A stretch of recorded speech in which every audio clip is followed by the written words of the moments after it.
శక్తి దయచేయుమా, సారము కలిగించుమా. శక్తి దయచేయుమా,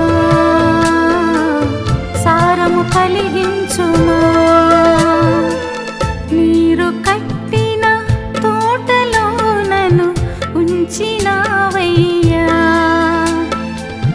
వాక్యమనిడి ఎరువు వేసి పెంచినావయ్యా. మన ప్రభువైన యేసుక్రీస్తు నామములో నీటి వరుణ చెట్టు అనే కార్యక్రమానికి ప్రేమతో మిమ్మల్ని ఆహ్వానిస్తూ ఉన్నాను. యేసుక్రీస్తునందు విశ్వసించిన ప్రతి వ్యక్తి నీటి ఓరను నాటబడిన చెట్టు వంటి వాడే. ఒక చెట్టు ఎదిగి ఫలించాలంటే ఎంతో శ్రద్ధ తీసుకోబడాలి. అదేవిధంగా మన ఆత్మీయ క్షేమం కొరకై మనం అనుదినం కూడా ప్రయాసపడకపోతే అది ఎండిపోయి ఫలాలు లేని చెట్టుగా మిగిలిపోతుంది. కాబట్టి ఈ దినం దేవుని వాక్యాన్ని తిరిగి మనం ధ్యానించుకుందాం. వాక్యం అనే నీరు మన ఆత్మీయ జీవితాలకి అనుదినము కట్టబడాలి. ప్రార్థన చేసుకుందాం. కృపగల తండ్రి, నీ వాక్యంను ధ్యానించుండగా ప్రభా మీరే సహాయం చేయండి. మరి ఈ వాక్యం ద్వారా ప్రతి బిడ్డతో మీరు మాట్లాడి వారిని దర్శించమని మా ప్రభువైన యేసుక్రీస్తు ద్వారా వేడుకొంచున్నాం తండ్రి. ఆమేన్. ఈ నేటి దిన ధ్యానం కొరకు ఏర్పాటు చేసుకున్న వాక్యము యోహాను సువార్త 4వ అధ్యాయము 43 నుంచి 54 వరకు చదువుకుందాం. ఈ వాక్యాన్ని చదివినప్పుడు మనకి తెలియచున్న విషయం ఏంటంటే, ఇక్కడ ఒక గొప్ప అద్భుతాన్ని ప్రభు చేశాడు. యేసు ప్రభు కానాలో చేసినటువంటి రెండవ అద్భుతం. మొదటి అద్భుతం కానాలోనే చేశాడు, వివాహంలో చేశాడు. అక్కడి నుంచి ఆ గలిలయలోని కానా నుంచి ఆ యొక్క సమరయ ప్రాంతానికి వెళ్ళాడు. అక్కడి నుంచి ఆయన యెరూషలేమునకు వెళ్ళాడు. సమరయలో సమరయ స్త్రీకి జీవజలం అనే రక్షణను అందించాడు. యెరూషలేములోనికి వెళ్ళి తిరిగి అక్కడ నుంచి మరి కానా అనే ప్రాంతానికే తిరిగి వచ్చాడు. అక్కడ జరిగినటువంటి సంఘటన ఇది. ఆ కానా అనే ప్రాంతంలో దానికి సమీపంగా ఉన్నటువంటి ఒక పట్టణం కపెర్నహూం పట్టణం. ఆ పట్టణంలో ఒక ప్రధాని ఉంటూ ఉన్నాడు. ఇంగ్లీష్ బైబిల్ ఆఫీసర్ అని రాయబడి ఉంటుంది. అనగా ఒక గొప్ప హోదాలో ఉంటూ ఉన్నాడు, గొప్ప బాధ్యత కలిగినటువంటి వ్యక్తిగా ఉంటూ ఉన్నాడు. హేరోదు రాజభవనంలో తాను అధికారిగా ఉంటూ ఉన్నాడు. కానీ అతని ఇంటిలో ఒక విచారకరమైనటువంటి పరిస్థితి నెలకొని ఉంటుంది. అతని కుమారుడు జ్వరముతో మంచం పట్టి ఉన్నాడు, మరణానికి సమీపంగా ఉంటూ ఉన్నాడు. తనకు ఎంతో పలుకుబడి ఉంది, డబ్బు ఉంది. ఆ దినాల్లో శ్రేష్టమైనటువంటి అందుబాటులో ఉన్న వైద్యాన్ని, ఖరీదైన వైద్యాన్ని అందించి ఉండవచ్చు. ఎంత ప్రయత్నించినప్పటికీ అతని కుమారుని యొక్క పరిస్థితి దినదినం క్షీణిస్తూ ఉంది. ఎటుతోచనటువంటి పరిస్థితి. తనేమీ చేయలేనటువంటి స్థితిలో ఒక వార్త విన్నాడు. ఏంటంటే, కనా అను ఊరికి యేసు ప్రభు తిరిగి వచ్చాడని తెలిసి ఉంటుంది. కాబట్టి తాను లేచి ప్రయాణమై కానా అను ఊరికి బయలుదేరి వెళ్ళాడు.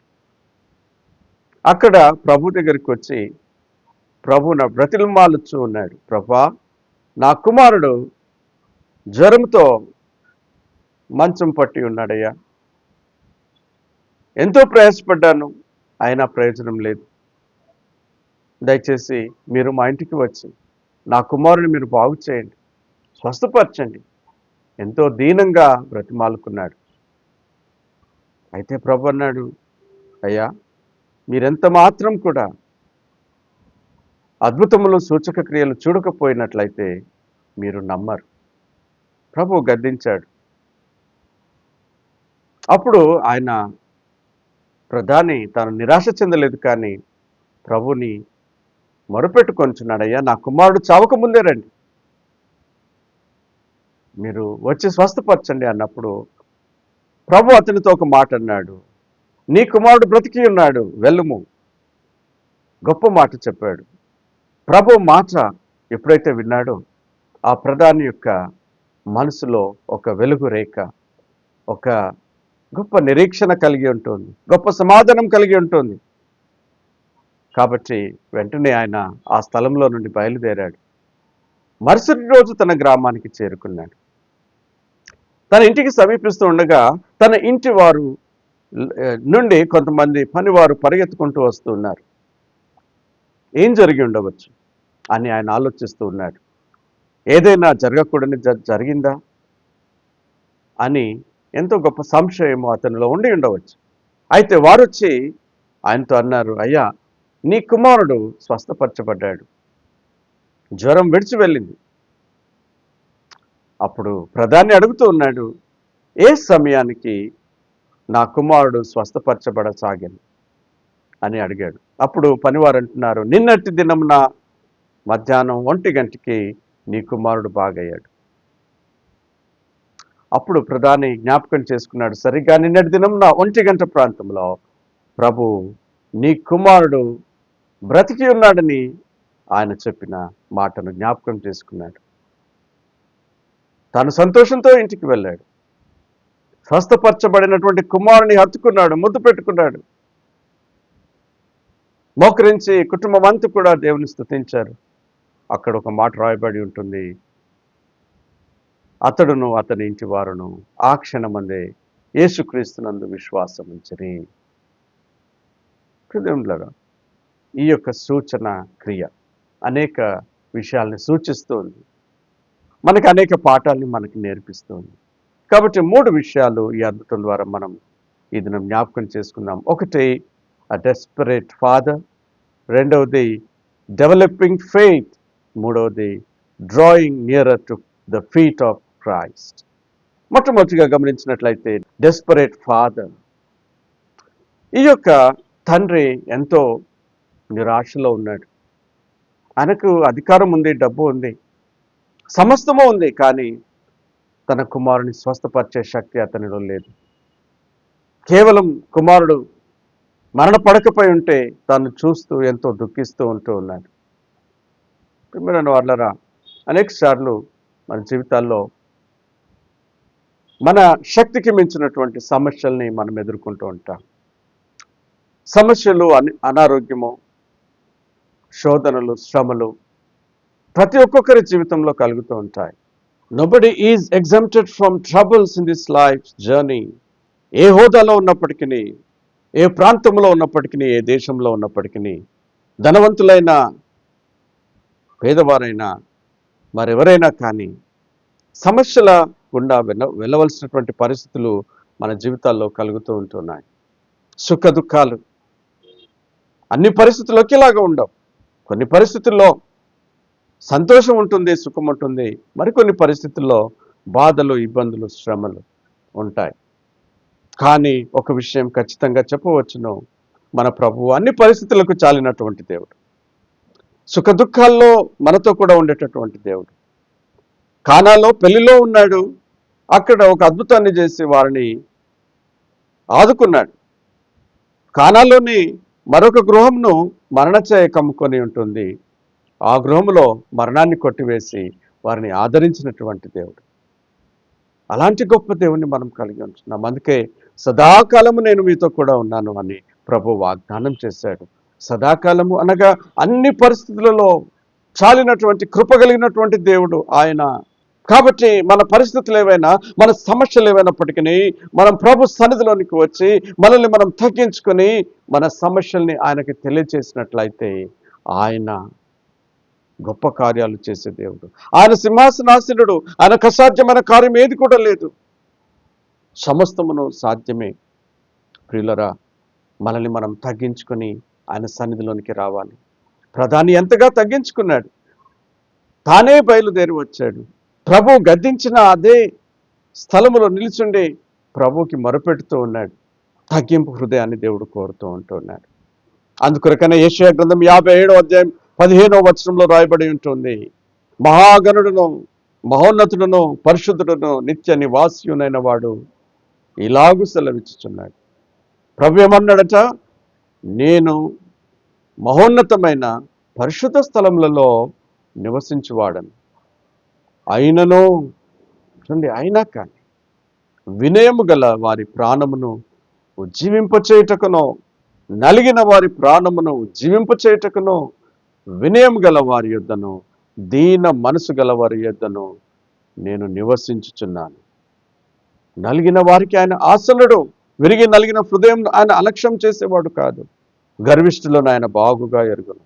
కానీ విరిగి నలిగిన తగ్గింపు హృదయం కలిగిన వారి హృదయాల్లోనే నేను నివసిస్తాను అని ప్రభు వాగ్దానం చేస్తున్నాడు. కావున ప్రియములారా, మన యొక్క సమస్యల్ని ప్రభు పాదాల చెంత పెడతాం. రెండవదిగా మనం గమనించినట్లయితే డెవలపింగ్ ఫెయిత్. ఈయన ఎప్పుడైతే ఇంటి నుంచి బయలుదేరి వచ్చాడో ఆయన విశ్వాసం చాలా చిన్న విశ్వాసంగా, అల్ప విశ్వాసంగా ఉండింది. ఏదైనా జరిగితే జరగవచ్చు, ప్రభువుకి నా సమస్యను నేను తెలియచేసినట్లయితే అక్కడ ఏదైనా నాకు మేలు దొరుకుతుందేమో. ప్రభుతో మాట్లాడినప్పుడు ప్రభు ఎప్పుడైతే నీ కుమారుడు బ్రతికి ఉన్నాడని చెప్పాడో ఆయన విశ్వాసం కొంత బలపడింది. ప్రభు మాట వినగానే ఆయన హృదయంలో నెమ్మది కలిగి ఉంటుంది. ఆయన హృదయంలో, మనసులో ఒక సమాధానము కలిగి ఉంటున్నది. ఎప్పుడైతే ఇంటికి వెళ్ళి ఆ యొక్క సేవకులు పరిగెత్తుకొని వచ్చి, అయ్యా నీ కుమారుడు స్వస్థపరచబడ్డాడు అన్నప్పుడు, ఏ సమయానికి స్వస్థపరచబడ్డాడు అని అడిగాడు. మరి ఇదిగో నిన్నటి దినాన్న సరిగ్గా 1 గంటకి స్వస్థత జరిగి ఉంటుందని వారు తెలియచేయగానే ఈయన జ్ఞాపకం చేసుకుంటున్నాడు. నిజంగా సరిగ్గా అదే సమయంలో ప్రభువు స్వస్థత మాటను పలికి ఉంటూ ఉన్నాడు. ఇంకా అతని విశ్వాసం బలపరచబడ్డది. అక్కడి నుంచి ఇంటికి వెళ్ళి కుటుంబం అంతటితో మోకరించి దేవుని స్తుతించి ఇంటి వారందరితో కూడా యేసుక్రీస్తునందు విశ్వాసం ఉంచాలి.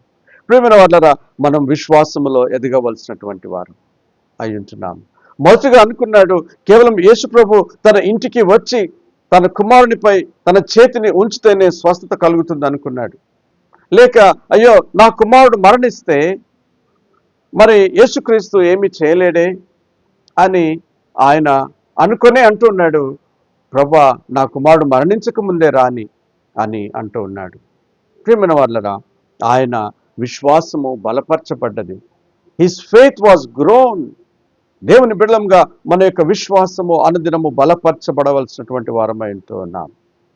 ఆవ గింజతో పోల్చి ఉంటున్నాడు. కారణం ఏంటంటే ఆ గింజలో జీవం ఉన్నది. ఆ గింజ నాటబడినప్పుడు అది ఒక మహావృక్షం అవుతూ ఉన్నది. అందుకే మరి 2వ తెస్సలోనికీయులకు రాసిన పత్రిక 1వ అధ్యాయం 3వ వచనంలో మనం చూస్తూ ఉన్నాం. అపోస్తలుడైన పౌలు అక్కడ ఉన్నటువంటి సంఘాన్ని ప్రశంసిస్తూ ఉన్నాడు. మీరు అనుదినము విశ్వాసములో మీరు అభివృద్ధి చెందుతూ ఉన్నారు కనుక నేను దేవునికి కృతజ్ఞతాస్తుతులు చెల్లిస్తున్నానని ఆయన చెప్పి ఉంటున్నాడు. ప్రియమైన వాళ్ళరా, ప్రభు మాటను మనం విశ్వసించాలి. ఆయన మాట ఎడల మనము నమ్మిక ఉంచాలి. పరిస్థితులను కాదు మనం చూడవలసింది, ప్రజలేమంటున్నారో కాదు మనం చూడవలసింది, బాహ్యమైన స్థితిగతులను కాదు, మనం ప్రభు వైపు చూడాలి. యాయిరు తన కుమార్తె మరణపడకపై ఉన్నప్పుడు ప్రభు దగ్గరికి వచ్చి ఆయనని బ్రతిమాలుతూ ఉన్నప్పుడు అంతలోపలనే కుమార్తె చనిపోయి ఉంటుంది. వారన్నారు, అయ్యా ఇక ప్రభుని మీరు తొందర పెట్టకండి, ఇంకా ఇంత అయిపోయింది, కుమార్తె చనిపోయింది. అయితే మార్కు సువార్త 5:36లో ప్రభు అక్కడ యాయిరుతో అంటున్నాడు, భయపడకము, నమ్మిక మాత్రం ఉంచుము. నేనేం చెప్తున్నానో అది నువ్వు విను, అది నువ్వు విశ్వసించు. Not what the people are saying. దేవుళ్ళరా, విశ్వాసంలో ఎదగాలని దేవుడు కోరుతున్నాడు. అంతేకాకుండా మన యొక్క విశ్వాసము మన భయాల్ని చంపివేయాలి. ఒకవేళ అలా జరగనట్లయితే మన యొక్క భయము మన విశ్వాసాన్ని చంపివేస్తూ ఉన్నది. దేవుళ్ళరా, యేసుప్రభు తన శిష్యులతో బయలుదేరాడు. పడవలో యేసయ్య నిద్రిస్తూ ఉన్నాడు అలసట చేత. గొప్ప తుఫాను కలిగి ఉంటుంది. శిష్యులు యేసయ్య దగ్గరికి వచ్చి ఆయనను లేపుతున్నారు, ప్రభా మేము నశించిపోవచ్చున్నామయ్యా, నీకు చింత లేదా అని అంటూ ఉన్నారు. యేసు వెంటనే లేచి గాలిని సముద్రంను గద్దించి నిమ్మలమై ఊరకుండమని చెప్పగానే అక్కడ ఒక ప్రశాంతమైనటువంటి వాతావరణం ఏర్పడి ఉంటుంది. అప్పుడు ప్రభు వారితో ఏమన్నాడో తెలుసా? వేర్ ఈజ్ దై ఫెయిత్? మీ యొక్క విశ్వాసం ఎక్కడ? ఇంకనూ మీరు నమ్మకం లేక ఉన్నారా అని ప్రభు అంటూ ఉన్నాడు. కనుక నీ జీవితంలో వచ్చే ప్రతి పరిస్థితి దేవుని యొక్క ఆధీనంలో ఉంటూ ఉన్నది. దేవుని అనుమతితో ఆ పరిస్థితిలో నీవు ఉంటూ ఉన్నావు. ఆ సమస్యలో నీవు ఉంటున్నావు. ఆ పరిస్థితి దేవుని ఆధీనంలో ఉంటుంది. దాని ద్వారా దేవుడు నీకు విశ్వాస పాఠాన్ని నేర్పించాలని ఆయన కోరుతూ ఉన్నాడు. Faith should develop. నమ్ముటన్ని వలనైతే నమ్మువానికి సమస్తమును సాధ్యమే. మార్కు స్వార్త 9:23లో మనం చూస్తూ ఉన్నాం. అదే రీతిగా కీర్తన 37:5లో కూడా చూస్తూ ఉన్నాం. నీవు ఆయనను నమ్ముకొనుము, ఆయన నీ కార్యమును నెరవేర్చును. నమ్మిక మాత్రం ఉంచుము. Just trust in me, just believe in my word అని ప్రభు మనకి తెలియచేస్తూ ఉన్నాడు. బిలీవ్, ట్రస్ట్, ఫెయిత్ ఇవే క్రైస్తవ జీవితానికి ఎంతో బలమైన పునాదులుగా ఉంటున్నాయి. ఇది లేకపోతే ప్రియమైన వాళ్ళారా మనం దేవునికి ఇష్టలుగా ఉండలేరు. హెబ్రీయులకు రాసిన పత్రికలో మనం చూస్తూ ఉంటున్నాం. విశ్వాసం అనున్నది నిరీక్షింపబడు వాటి యొక్క నిజస్వరూపమై ఉంటుంది. అవి ఉన్నవి అని రుజువై ఉంటుంది. ప్రపంచం అంటుంది నేను చూసే వరకు నేను నమ్మను అంటుంది. కానీ ప్రభు అన్నాడు నీవు నమ్మే వరకు నీవు చూడవు. Word says that unless or until I see, I cannot believe. But what God says is, unless or until you believe, you cannot see. ఆ హెబ్రీ పత్రిక అంతట్లో కూడా విశ్వాస వీరుల జాబితా ఉంటుంది. ప్రతి వ్యక్తికి ముందు విశ్వాసమును బట్టి అనే మాట, విశ్వాసమును బట్టి. అందుకొరకనే విశ్వాసము లేకుండా, నమ్మకము లేకుండా ఎవడునూ దేవునికి ఇష్టడై ఉండడు. అది అసాధ్యం. కావున ప్రేమైన వాళ్ళరా, మొదటిగా మనం చూసాం ఆ డెస్పరేట్ ఫాదర్, రెండవదిగా డెవలపింగ్ ఫెయిత్, మూడవదిగా మనం గమనించినట్లయితే drawing nearer to his feet. ఈ యొక్క ప్రధాని తాను ఎదుర్కొన్న సమస్యను బట్టి ఆయన ప్రభులోనికి వచ్చాడు. ఆ సమస్య అతనికి ఆశీర్వాదమైంది. ఎప్పుడైతే ఆ సమస్యని తీసుకొని ప్రభు పాదాల దగ్గరకు వచ్చాడో ప్రేమైన వాళ్ళరా, అతని కుటుంబం ఆశీర్వదించబడ్డాడు. శ్రమలు, కష్టాలు మన కీడు కొరకు కాదు, అవి దేవుడు అనుమతించేది మన మేలు కొరకే. ప్రభువుని ఆయన విశ్వసించి తిరిగి వెళ్తూ ఉన్నాడు. మరుసటి దినాన చేరుకున్నాడు. కారణం ఏంటంటే ఆయన పరిగెత్తి వెళ్ళలేదు, హృదయంలో నెమ్మదితో వెళ్ళాడు. దేవుని మాట మీద నమ్మకం ఎప్పుడైతే ఉంటుందో మనము దేనికి భయపడం. మనం పరిగెత్తే వారంగా కాదు, మనం నిదానంగా, నెమ్మదిగా మన జీవితాల్ని మనం కొనసాగిస్తాం. ప్రియ దేవునిరా, ఎవరూ తీర్చలేనటువంటి సమస్య అది. మన జీవితాల్లో ఏదైనా అట్టి సమస్యలో మనం ఉంటూ ఉన్నామా, ఆ సమస్య దేవుని ఆధీనంలో ఉంటుంది. శిష్యులు ఏ సముద్రంకైతే భయపడి ఉంటూ ఉన్నారో, ఏ అలలకైతే భయపడి ఉంటున్నారో, ఆ సముద్రము, ఆ అలలు యేసయ్య పాదాల కింద ఉంటూ ఉన్నాయి. ఆయన మాట మాత్రము సెలవిస్తే చాలు. ప్రియదేవులారా, ఆ మాటలో శక్తి దాగి ఉంటూ ఉన్నది. ఆ మాట బహుగా అది ప్రయాణించి తన కార్యాన్ని నెరవేర్చుకునేటటువంటి మాటగా ఉంటూ ఉన్నది. అందుకొరకనే కీర్తన 33 ఆయన మాట సెలవీయగా దాని ప్రకారం ఆయన ఆజ్ఞాపింపగానే కార్యము నెరవేర్చబడింది. ప్రేమన వాళ్ళరా, ఎవని మనసు నీ మీద ఆనుకొనునో వానిని నీవు పూర్ణ శాంతి గల వానిగా కాపాడదాము. మనం నిజంగా ప్రభువుని నమ్మికేయించినట్లయితే ఆయనకు అసాధ్యమైనది ఏది లేదని, ఆయన ఎంతైనా కృపగల దేవుడని, ఎంతైనా జ్ఞానం కలిగినటువంటి దేవుడని, ఆయన చేయున్నదంతయు కూడా న్యాయమైనదని మనం ఎప్పుడైతే గమనిస్తామో, గ్రహిస్తామో మన హృదయాల్లో శాంతి, నెమ్మది, సమాధానాన్ని మనం కలిగి ఉంటాం. ఈ ప్రధాని యేసుక్రీస్తుని వెంటబెట్టుకొని వెళ్ళలేదు, కానీ ఆయన మాటను తన హృదయంలో వెంటబెట్టుకొని వెళ్ళాడు. ఈ జీవిత ప్రయాణంలో చివరి వరకు కూడా దేవుని మాటలనే మనం మన హృదయాల్లో పెట్టుకొని మనం ముందు కొనసాగవలసినటువంటి వారమై ఉంటున్నాం. ఆయన మాటకు అసాధ్యమైనది ఏది లేదు. అది జీవం కలిగినటువంటి మాట. యేసయ్య మాట సెలవీయగా దయ్యములు విడిచి వెళ్ళాయి, యేసయ్య మాట వినగా వ్యాధులు విడిచి వెళ్ళాయి. యేసయ్య మాటకు సముద్రమే లోబడి ఉంటుంది, మరణమే పారిపోయి ఉంటుంది. ఆయనకు అసాధ్యమైనది ఏది కూడా లేదు. యేసే నీ జీవిత సమస్యలకి జవాబు.